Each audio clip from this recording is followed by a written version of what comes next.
ఇలా ఇంటర్వ్యూకి వస్తావు అని ఉందా ఇంటర్వ్యూ దాంట్లో? నవ్వకండి.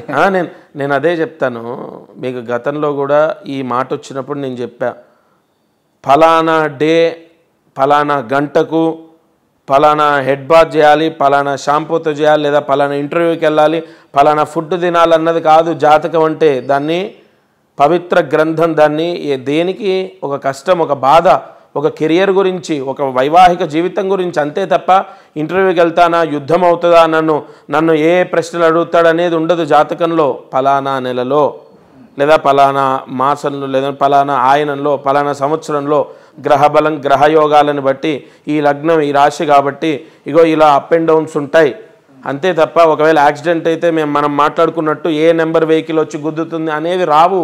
కానీ నేను విన్నాను టీవీలలో చెప్పేటప్పుడు ఏమని చెప్తారనంటే, మీకు ల్యాండ్ సమస్యలు ఉంటే తీరుతాయి, మీకు పెళ్లి సమస్యలు ఉంటే కుదురుతాయి, మీకు వివాహము ప్రేమ సంబంధిత వివాహం అయితే జరుగుతుంది, లేకపోతే జరగదు, మీరు యాక్సిడెంట్ అయ్యే అవకాశాలు ఉన్నాయి, జాగ్రత్తగా వెళ్ళాలి, విద్యార్థులు అయితే చదువుకోరు, పరీక్షలలో తప్పే అవకాశాలు ఉంటాయి, ఇవన్నీ ఉంటాయి. అలా అవన్నీ ఎందుకుండవు? అసలు మనం అనుభవించే కష్టాలే అవి కదా. ఇవాళ పిల్లలు ఎంతమంది నేను ఇప్పుడు కరెక్ట్ ట్రాక్ లకు వచ్చారు శర్మ గారు. మీరు ఏమంటారంటే మనుషుల యొక్క వీక్నెస్లు తెలుసుకొని మనుషుల యొక్క వీక్నెస్ల మీద మీరు ఆట ఆడుతారు అంటే ఏమంటారు? మనుషుల వీక్నెస్ ఏంటి? మనుషుల కష్టాలే అవి, వేరే కష్టాలు ఏముంటాయి? ఇప్పుడు పిల్లల భవిష్యత్తు కావాలి తల్లిదండ్రులకు. రెండోది ఫలానా వాహన గండం అంటే ఇప్పుడు ప్రభుత్వం హెల్మెట్ పెట్టుకోండి, సీట్ బెల్ట్ పెట్టుకోండి అని సూచన చేస్తుంది. అంటే యాక్సిడెంట్ అయి నువ్వు చచ్చిపోతావు అన్న దాని అర్థం జాగ్రత్తగా ఉండమని. ఫలానా వాహన గండం ఉంది, ఇగో ఈ జాగ్రత్తలు తీసుకో అని ఎవరైనా జ్యోతిష్కుడు కూడా అంతే చెప్తాడు. రెండోది వీక్నెస్లు ఎలా అవుతాయి? ఇవి చదువు, కెరియర్ గురించి, ఉద్యోగం, కెరియర్ గురించి, భార్య, పిల్లలు, భవిష్యత్తు, ఇవే. వివాహం, ప్రేమ వివాహం అనేది తన నిర్ణయం, తన సొంత నిర్ణయం. ఇవాళ ప్రేమ వివాహం నాకుందా లేదా అని ప్రశ్న వేస్తున్నారు. నాకుందా లేదా అంటే జాతకాన్ని బట్టి శుక్రకుజుల కలయిక అవ్వచ్చు. అంటే ప్రేమ వివాహం జరుగుతుందో జరగదు అని రాసి ఉంటుందా జాతకాలలో? ఎందుకు ఉండదు? కన్ఫామ్ ఉంటుంది. కన్ఫామ్ ఉంటుంది. ప్రేమ వివాహం జరుగుతుందా జరగదా, బ్రేకప్ అవుతుందా, రెండో ఉంటాయండి, ఉంటాయి. మీకు చెప్పినప్పుడు మీరు కొన్ని కట్ చేశారు కదా మన వీడియోలో. ఎందుకుండవు? కన్ఫామ్. లక్ష్మీకాంత శర్మ కాదు గొప్ప, సబ్జెక్టు గొప్పది. శుక్రుడు కుజ నక్షత్రంలో ఉన్నా, కుజుడు శుక్రుడి స్థానంలో ఉన్నా, లగ్నానికి కుజుడు నీచలో ఉన్నా, లేదంటే కలత్ర కారకుడు దోషాన్ని ఇస్తున్నా వాళ్ళకి 2-3 బ్రేకప్స్ అవుతాయి. అవన్నీ నాకు తెలియదు. కానీ ఒక పని చేయండి మీరు.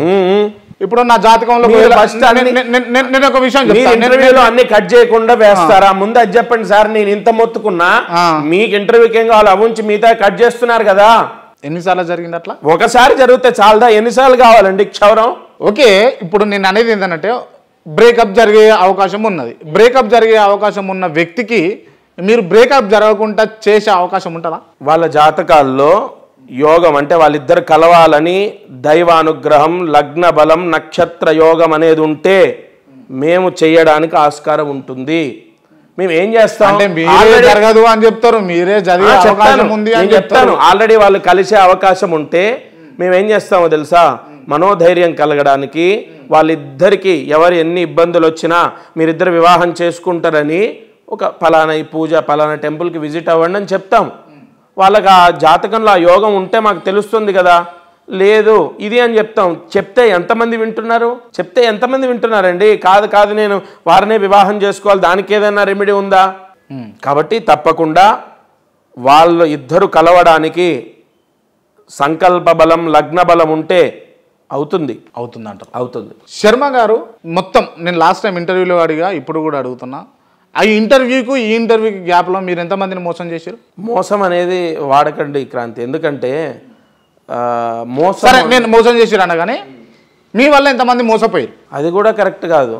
మోసపోవడం అని అసలు ఆ మోసము అన్న మాటే రాకూడదు. సరే, మీ వల్ల ఎంతమంది లాభపడ్డారు చెప్పగలుగుతారా? ఇట్లనన్నా లాభపడ్డారు, ఎంత లాభపడ్డారో చెప్పండి పోనీ. అదే చెప్తాను. నేను లాభపడడం కానీ వాళ్ళు లాభపడడం కానీ దీనికి ఇప్పుడు మీరు గతంలో చేసిన ఇంటర్వ్యూకి ఈ ఇంటర్వ్యూకి ఇందులో మేము చేసేది ఏంటి? అసలు ఏం మారింది? నా రెగ్యులర్ లైఫ్ ఎలా ఉందో అలాగే ఉంది. ఇప్పుడు ఫలానా ఈ ఇంటర్వ్యూకి వస్తున్నాను, నా అకౌంట్స్ నా లెక్కలన్నీ తీసుకొని రావాలని నేను అలా ఏం రాలేదే. నేనేం చేస్తున్నా నేను ఇగో జాతకం రాస్తున్నాను, ఇగో ఈ 1000 రూపాయలు తీసుకొని జాతకం రాస్తున్నాను, లేదా ఇగో మీ స్టూడియో చూసి కూడా కాల్స్ చేశారు, వాళ్ళకు ఉచితంగా చెప్పా, 350 రూపాయలు అడిగాము, అది కూడా కుదరదంటే అయ్యా ఇగో ఈ టైం వరకు వెయిట్ చేయండి చెప్తామని చెప్పాము. ఇంకేం కావాలి, ఇంకేలా, ఇంకా 1000-2000 మీరు జాతకాలు చెప్తురా? 1000 రూపాయలే. 1000 రూపాయలకే ఫస్ట్ నుంచి. గంత తక్కువ తీసుకొని మీరు ఎట్లా బతుకుతున్నారండి? చాలు, నాకు బతకడానికి చాలు. ఎట్లా? కారు డ్రైవరు, కథ, వ్యవహారం. కారు డ్రైవర్కి లక్షల రూపాయలు, కోట్ల రూపాయలు ఉండాల్సిన అవసరం లేదు. బ్యాంక్ ఈఎంఐ ఉండి ఒక 15,000 డ్రైవర్ జీతం ఉంటే చాలు. 100%. ఈ లాజిక్ తెలియక చాలా మంది ఎక్కువ డబ్బులు కూడబెట్టుకుంటారు పాప. అలా ఏం లేదు, తెలియకేం కాదు.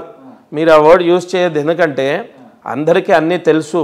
వాళ్ళకు వచ్చినటువంటి అవకాశాలని వాళ్ళు సద్వినియోగం చేసుకుంటున్నారు అంతే. ఓకే, లక్ష్మీకాంత శర్మ ఇప్పటి వరకు జ్యోతిష్యాన్ని అడ్డు పెట్టుకొని ఎంత సంపాదించి? జ్యోతిష్యాన్ని అడ్డు పెట్టుకొని ఏం సంపాదించలేదే, వెనక పెట్టుకోను ఏమీ లేదు.